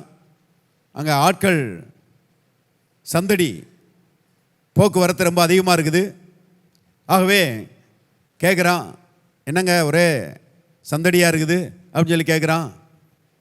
இயேசு வருகிறார் அப்படின்னு சொல்லி அவனுக்கு சொல்லப்படுகிறது. இயேசு வருகிறார் என்று கேள்விப்பட்ட மாத்திரத்தில் அருமையானவர்களே, அவன் பாருங்க இயேசு குணமாக்குகிறவர்னு கேள்விப்பட்டிருக்கிறான். இயேசு விடுதலையாக்குகிறவர், வாழ வைக்கிறவர், நன்மை செய்கிறவர் என்பதை கேள்விப்பட்டிருக்கிறான். அவன் இயேசு அந்த பக்கமாக வந்த மாத்திரத்தில் சத்தம் போடுறான். என்ன சத்தம் போடுறான்னா, தாவீதின் குமாரனே, அதாவது ராஜாவே அப்படின்னு அர்த்தம். ராஜாவே எனக்கு இறங்கும், எனக்கு தயவு செய்யும் அப்படின்னு சொல்லி சத்தம் போட்டான் என்று வேதத்தில் எழுதப்பட்டிருக்கிறது. அவ்விதமாக சத்தம் போட்ட உடனே அங்கே நடந்து போகிற ஆட்கள்லாம் பாருங்கள், இயேசுவை ஃபாலோ பண்ணுகிற அந்த ஆட்கள்லாம் அவனை பார்த்து சத்தம் போடுறாங்க. ஏன்பா நீ ஏன் குருடன், எதுக்கு ரொம்ப சத்தம் போடுற, அடக்கிட்டு பேசாமல் உட்காரு அப்படின்னு சொல்லி பாருங்கள் அவனை அதட்டினார்கள் என்று எழுதப்பட்டிருக்கிறது. அவன் அதேரியப்படலை. அவன் பைபிளில் போட்டிருக்குது, இயேசுவே தாவீதின் குமாரனே, ராஜாவே எனக்கு இறங்கும் என்று முன்னிலும் அதிகமாய் கூப்பிட்டான் எழுதப்பட்டிருக்கிறது. அவன் எப்படி ஆள் பாருங்க, விடமாட்டேன், நான் இயேசுவை நான் பற்றி கொள்ளப் போகிறேன், இந்த இயேசு எனக்கு நன்மை செய்கிறவராய் இருக்கிறான்னு சொல்லி முன்னிலும் அதிகமாய் கூப்பிட்டான். இவங்க என்ன என்னை சத்தம் போடுறது அப்படின்னு சொல்லிட்டு அதிகமாய் கூப்பிட்டான் என்று எழுதப்பட்டிருக்கிறது. அதிக சத்தம் போட்டான், அந்த சத்தம் அவருடைய காதிலே விழுந்தது. இயேசு நின்றார் என்று எழுதப்பட்டிருக்கிறது. நின்று அவனை அழைத்து வர சொன்னார். அவனை கூட்டிகிட்டு வாங்கப்பா அப்படின்னு சொல்லி சொன்ன மாத்திரத்தில் போய் அவனை பார்த்து கூப்பிடுறாங்க. போதவர் உன்னைய கூப்பிடுறாரு வா அப்படின்னு சொல்லி கூப்பிடுறாங்க. எந்த ஆட்கள் பேசாத, சத்தம் போடாத, அமைதியாருன்னு சொல்லி அதட்டினாங்களோ அதே ஆட்கள் இப்போ இயேசுனுடைய காதில் அவன் சத்தம் விழுந்த மாத்திரத்தில் அவர் கூட்டிகிட்டு வா அப்படின்னு சொன்ன மாத்திரத்தில் அதே ஆட்கள் வந்து உன்னை அழைக்கிறார் வா அப்படின்னு சொல்லி என்ன செய்கிறாங்க, கூப்பிடுறாங்க. இப்போது அவன் என்ன பண்ணான்னா, தன்னுடைய மேல் வஸ்திரத்தை எரிந்து விட்டு, அதாவது ஒரு அரசாங்கத்திலேருந்து ஒரு ஷால் கொடுத்துருக்குறாங்க, ஒரு ஒரு போர்வைன்னு வச்சுக்கோங்களேன், அதை கொடுத்துருக்குறாங்க. அது என்ன அடையாளம்னா, அது அரசாங்கத்தினால் கொடுக்கப்பட்டது. அது என்னென்னா, அவன் வந்து அங்கீகரிக்கப்பட்ட குருடன் அப்படின்னு அர்த்தம். அரசாங்கமே அவனை அங்கீகரிச்சிருக்குது, அவன் குருடன்னு சொல்லி அங்கீகரிச்சிருக்கிறது. ஆகவே மக்களே அவன் மேலே பரிதாபப்பட்டு ஏதாவது அவனுக்கு என்ன செய்யுங்க, உதவி செய்யுங்கன்றது அரசாங்கத்தினால் கொடுக்கப்பட்ட ஒரு அங்கீகாரம். அந்த ஷால் வந்து அரசாங்கத்தினால் கொடுக்கப்பட்ட ஒன்று. பாருங்கள், இது வரைக்கும் ஒரு விதத்தில் அரசாங்கத்தின் தயவுனால தான் வாழ்ந்துட்டு இருக்கிறான் அவன். மக்கள்லாம் பார்க்குறாங்க, ஓஹோ அங்கீகரிக்கப்பட்ட குருடன், அரசாங்கமே அவனை அங்கீகரிச்சிருக்குது, ஏதோ ஒரு 5 ரூபாயை போடுவோம், ஒரு 10 ரூபாயை போடுவோம், பாவம் பொழைச்சிட்டு போகிறான் அப்படின்னு சொல்லி பாருங்கள் மக்கள் வந்து இறக்கப்பட்டு காசு கொடுத்துட்டு இருந்தாங்க. அதில் தான் அவன் வாழ்ந்துட்டு இருந்தான். இப்போது இயேசு அழைக்கிறார் என்று கேள்விப்பட்ட மாத்திரத்தில் பைபிளில் போட்டிருக்குது, மேல் அங்கேயே தூக்கி எரிஞ்சிட்டு பாருங்கள் இயேசுவினிடத்தில் ஓடி வந்தானா. என்ன அர்த்தம் அப்படின்னா, இனிமேல் இந்த அரசாங்கத்தினுடைய அங்கீகாரம்லாம் எனக்கு தேவையில்லை, இயேசுனுடைய அங்கீகாரம் எனக்கு கிடச்சிருச்சு. இயேசு என்னை என்ன செய்வார், சோகமாக்குவார். நான் இனிமேல் பிச்சைக்காரனாக இருந்து பிச்சை எடுத்து பழைக்க வேண்டிய அவசியம் எனக்கு இல்லைன்னு சொல்லி பாருங்கள் ஒரே அடியாக எப்படிப்பட்ட ஒரு நம்பிக்கை பாருங்கள், எப்படிப்பட்ட ஒரு விசுவாசம் இயேசுவின் மேலே. அருமையானவர்களே, அப்படிப்பட்ட நம்பிக்கையை நீங்கள் இந்த மாலை வேளையிலே இயேசுவின் மேலே வைப்பீர்களானால் நான் சொல்கிறேன், உங்களுடைய எதிர்காலம் ஒளிமயமாக இருக்கும், உங்கள் குடும்பம் ஆசீர்வதிக்கப்படும், உங்களுடைய சந்ததி ஆசீர்வதிக்கப்படும், நீங்கள் நன்றாக இருப்பீர்கள். எல்லா பிரச்சனையிலிருந்து இயேசு உங்களை விடுதலையாக்குவார். பாருங்கள், நம்பிக்கையை அவர் மேலே வைக்க வேண்டும் என்று சொல்லுகிறேன். அந்த குருடன் இயேசுவின் மேலே நம்பிக்கை வச்சு அந்த மேலங்கியை தூக்கி எரிஞ்சிட்டு இயேசுனிடத்தில் வந்தான். வந்த உடனே இயேசு கேட்குறாரு, உனக்கு நான் என்ன செய்ய வேண்டும் என்று இருக்கிறாய், என்னப்பா செய்யணும் உனக்கு அப்படின்னு சொல்லி கேட்குறாரு. அவன் சொல்லுகிறான், நான் பார்வையடைய வேண்டும் அப்படின்னு சொல்லி இயேசுநாதர்கிட்ட கேட்குறான். பாருங்கள், பொதுவாக பிச்சைக்காரங்கிட்ட உனக்கு என்ன வேணும்ப்பா, எனக்கு ஒரு 1000 ரூபா கொடுங்க, அது பெரிய அமௌண்ட் அவனுக்கு. ஐயா உங்களால் முடியும்னா எனக்கு ஒரு 500 ரூபா கொடுங்க அப்படின்னு சொல்லி பொதுவாக பிச்சைக்காரங்க கேட்பாங்க இல்லையா. இவன் அப்படி கேட்கல, இயேசுநாதர்கிட்ட கேட்டிருந்தா கொடுத்துருப்பாரு. ஆனால் கேட்டதும் கேட்டான், பெருசாக கேட்டான் பாருங்கள். இந்த இயேசுநாதர் பெரியவர். அருமையானவர்களே, பெரிய பெரிய காரியங்களை அவர்கிட்ட என்ன செய்யலாம், கேட்கலாம். அவன் கேட்டான், நான் பார்வையடைய வேண்டும் என்று சொன்ன மாத்திரத்தில் இயேசு சொன்னார், உன் விசுவாசத்தின்படி உனக்கு ஆக கடவுது, உன்னுடைய எதிர்பார்ப்பு, உன்னுடைய விருப்பம் அதன்படி ஆக கடவுது என்று சொன்ன மாத்திரத்தில் அருமையானவர்களே, பிறவி குருடனுடைய கண்ணு திறந்துருச்சு. ஆச்சரியம். அருமையானவர்களே, இது மருத்துவ ரீதியில் முடியாத ஒரு காரியமாக இருக்கலாம். ஆனால் தேவனுக்கு முடியாத காரியம் கிடையாது. எல்லா கண்களையும் படைத்தவர் அவர் தான் பாருங்கள். ஆகவே சிருஷ்டிகர்த்தாவுக்கு பார்வையை கொடுக்கிறது பெரிய விஷயம் கிடையாது. ஆகவே அற்புதமாக பார்வையடைந்து பைபிளில் போட்டிருக்குது, வழியிலே அவன் இயேசுவுக்கு பின் சென்றான் என்று அவனை குறித்து எழுதப்பட்டிருக்கிறது. எப்பேற்பட்ட தடையாக இருந்தாலும், எப்பேற்பட்ட கஷ்டமாக இருந்தாலும், அருமையானவர்களே, எப்பேற்பட்ட வியாதியாக இருந்தாலும் இயேசு குணமாக்க வல்லவராக இருக்கிறார். கல்வாரி சிலுவையில் எல்லாருடைய வியாதிகளையும் தன்மேலே ஏற்றுக்கொண்டு வியாதிகளை சுமந்து தீர்த்திருக்கிறார். வியாதிகளுக்கு அருமையானவர்களே இயேசு முடிவு கட்டி இருக்கிறாரு. அந்த இயேசுவின் புண்ணியத்தினால, அந்த இயேசுவின் தழும்புகளினால எல்லாருக்கும் ஆரோக்கியம் பாருங்க அது வைக்கப்பட்டிருக்கிறது. விசுவாசம் உள்ளவர்கள் எடுத்துக்கொள்ளலாம். நாங்களாம் ஆரோக்கியமாக இருக்கிறோம். வியாதி நிறைஞ்ச உலகத்தில் ஆரோக்கியமாக இருக்கிறோம். இன்னும் தொடர்ந்து ஆரோக்கியமாக தான் இருக்க போகிறோம். ஏன்னா இந்த இயேசு எங்களை குணமாக்குறவராய் இருக்கிறார். இயேசுவின் தழும்புகளால் குணமானீர்கள் என்று வேதம் சொல்கிறது. பாருங்கள், டாக்டரால் கூடாத காரியம், மருந்துனால கூடாத காரியம், சித்த வைத்தியம்னு சொல்கிறாங்க, அலோபதின்னு சொல்கிறாங்க. எந்த வைத்தியத்தினாலும் முடியாத ஒரு ஹீலிங், ஒரு சுகத்தை இயேசு கொடுக்கிறவராய் இருக்கிறார். அற்புத சுகத்தை கொடுக்கிறவராய் இருக்கிறார். இயேசு அற்புதராய் இருக்கிறார். ஒரு முறை பாருங்கள், இந்த பிபி குளத்தில் இருக்கிற இந்த ஆஸ்பத்திரியில் ஒரு சின்ன பையன், அவனுக்கு சுகமில்லாமல் போச்சு. ஒரு விதமான காய்ச்சல் அவனுக்கு. 5 நாட்களாக டாக்டர் என்னென்னமோ மருந்து போட்டிருக்கிறாங்க, என்னென்னமோ ஊசியெல்லாம் காய்ச்சல் இறங்கவே இல்லை. குரூப் ஆஃப் டாக்டர்ஸ் பாருங்கள், ஒரு டாக்டர் குழுவினர் சேர்ந்து இது என்ன இந்த காய்ச்சல் இறங்கவே மாட்டேங்குது இந்த பையனை விட்டு அப்படின்னு சொல்லி பாருங்கள் டெஸ்ட் மேலே டெஸ்ட் எடுத்துக்கிட்டு இருக்கிறாங்க. ஆனால் ஒன்றும் பலிக்கலை. அந்த பையனுக்கு காய்ச்சல் விடவே இல்லை. எனக்கு ஃபோன் பண்ணாங்க, ஐயா இந்த மாதிரி சின்ன பையன் உயிருக்கு போராடிட்டு இருக்கிறான், வந்து ஜெபம் பண்ண முடியுமான்னு சொல்லி கேட்டாங்க. பாருங்கள், இந்த வடமலையான் ஆஸ்பத்திரியில் நான் போனேன். போய் தலையில் கை வச்சு, ஆண்டவராய் இயேசுவின் நாமத்தினால சுகமடைவாயாக என்று இயேசுவின் நாமத்தை சொல்லி ஜெபம் பண்ணிட்டு வந்துட்டேன். ஆச்சரியத்துலேயும் ஆச்சரியம், நான் வீட்டுக்கு போன உடனே ஃபோன் வருது, பையனுக்கு காய்ச்சல் விட்டுருச்சுன்னு. நூற்றுக்கணக்கான சம்பவங்களை சொல்ல முடியும். இந்த இயேசு இன்றைக்கும் குணமாக்குகிறவராய் இருக்கிறார்.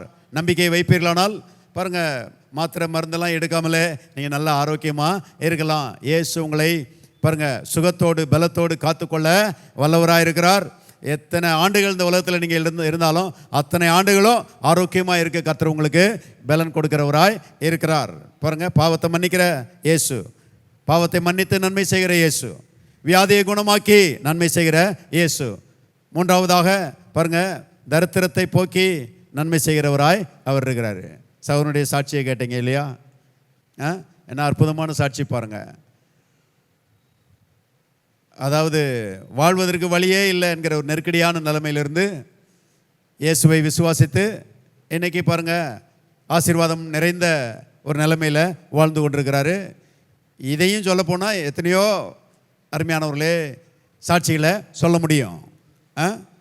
ஒருத்தர் இருக்கிறார் பாருங்கள், ஈபியில் ஆடிட்டராக இருந்தவர் பாருங்கள். அவர் வேலை பார்த்து கொண்டு இருந்தபோது 20-25 ஆண்டுகளுக்கு முன்பதாக அவருக்கு 4 பிள்ளைகள், 3 பொம்பளை பிள்ளை, ஒரு பையன்.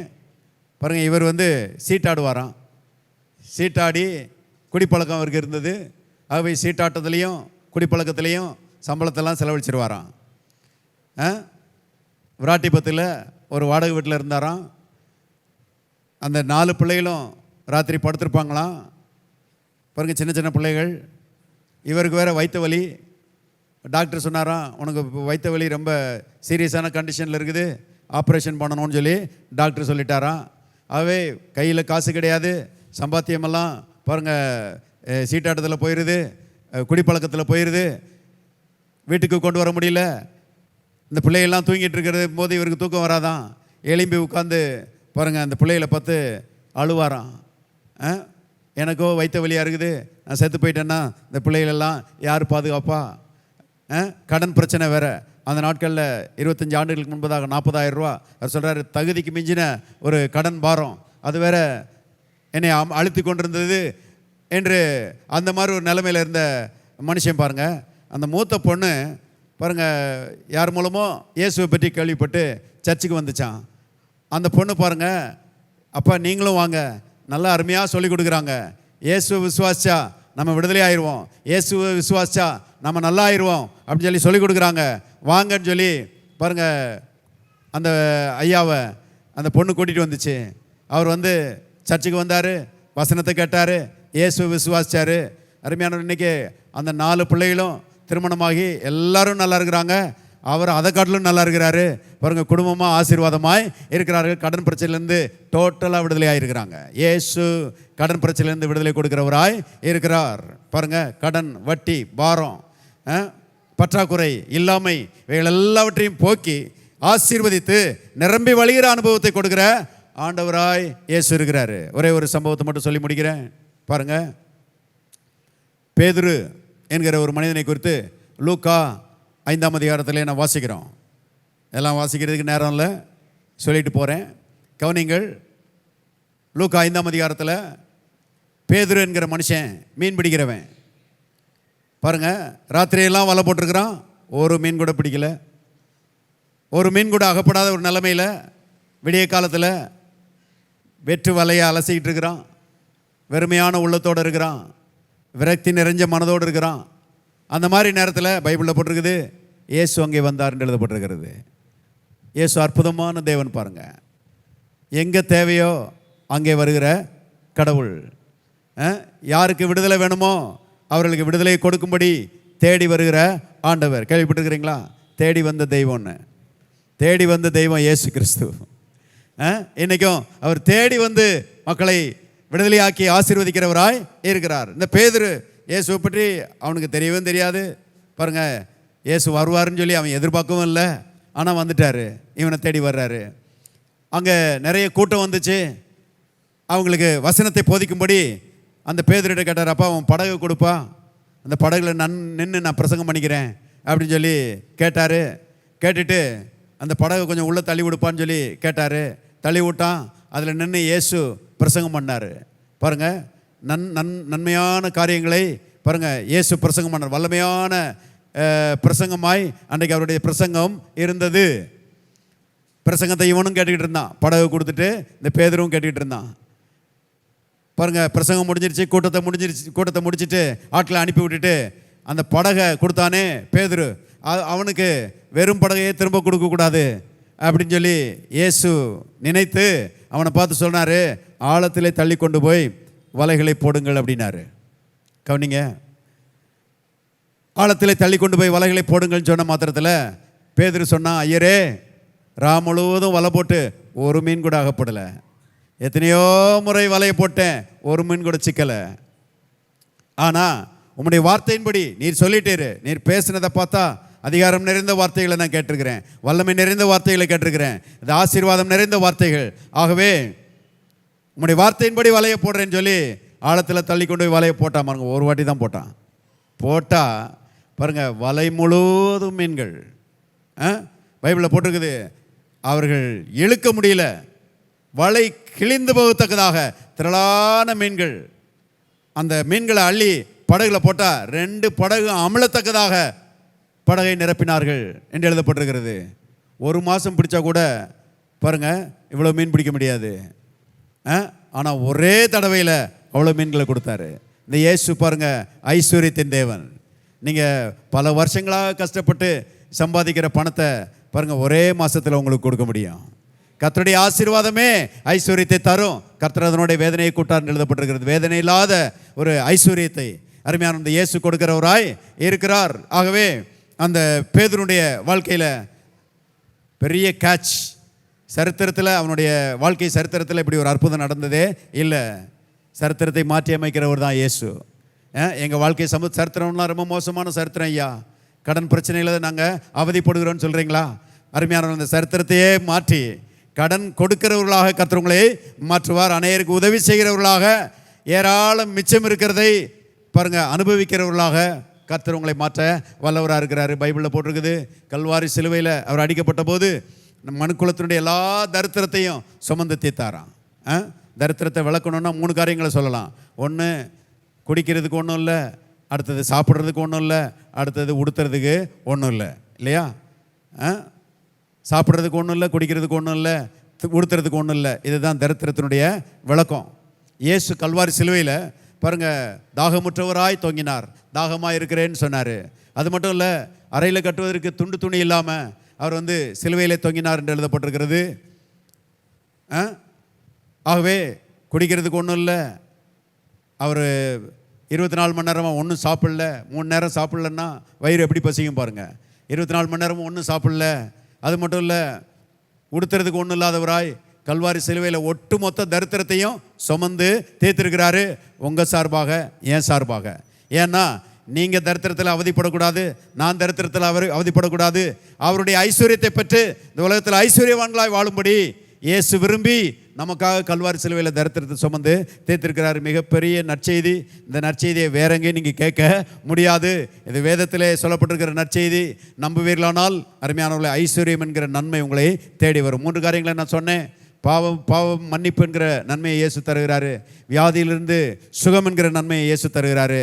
தரித்திரத்திலிருந்து விடுதலை என்கிற நன்மையை, ஐஸ்வர்யம் என்கிற நன்மையை இயேசு தருகிறாரு. நன்மை செய்கிறவராய் சுற்றி திரிந்த இயேசு இன்றைக்கும் அந்த நன்மைகளை மக்களுக்கு செய்கிறார். செய்ய வேண்டியதெல்லாம் இயேசுவே உள்ளத்துக்குள்ளே வாரும்.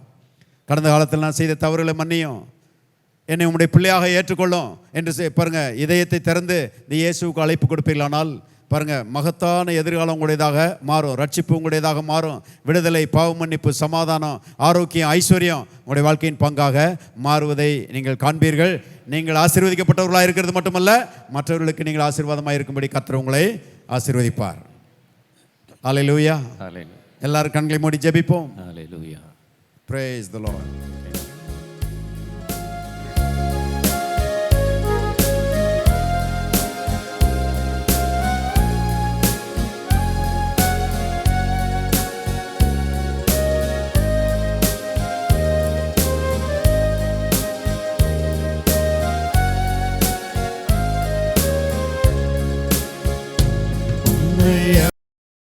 இயேசுவின் சத்தத்தை நீ கேளாயோ? உன்னை தேடி வரும் இயேசுவை உள்ளத்தில் ஏற்றுக்கொள்ளாயோ? உன்னை அழைக்கும் இயேசுவின் சத்தத்தை நீ கேளாயோ? உன்னை தேடி வரும் இயேசுவை உள்ளத்தில் ஏற்றுக்கொள்ளாயோ? உன் பாவ பாரமெல்லாம் தன் தோளில் சுமந்தாரே. உன் பாவ பாரமெல்லாம் தன் தோளில் சுமந்தாரே. அவர் பட்ட பாடு உனக்காகத்தானே அன்போடு அழைக்கிறார் வா. அவர் பட்ட பாடு உனக்காகத்தானே அன்போடு அழைக்கிறார் வா. உன்னை அழைக்கும் இயேசுவின் சத்தத்தை நீ கேளாயோ? உன்னை தேடி வரும் இயேசுவை உள்ளத்தில் ஏற்றுக்கொள்ளாயோ? ஐங்காயம் அடைந்தாரே, சிலுவையில் மரித்தாரே. ஐங்காயம் அடைந்தாரே, சிலுவையில் மரித்தாரே. அவர் பட்ட பாடு உனக்காகத்தானே உள்ளம் கலங்காதே வா. அவர் பட்ட பாடு உனக்காகத்தானே உள்ளம் கலங்காதே வா. உன்னை அழைக்கும் இயேசுவின் சத்தத்தை நீ கேளாயோ? உன்னை தேடி வரும் இயேசுவை உள்ளத்தில் ஏற்றுக்கொள்ளாயோ?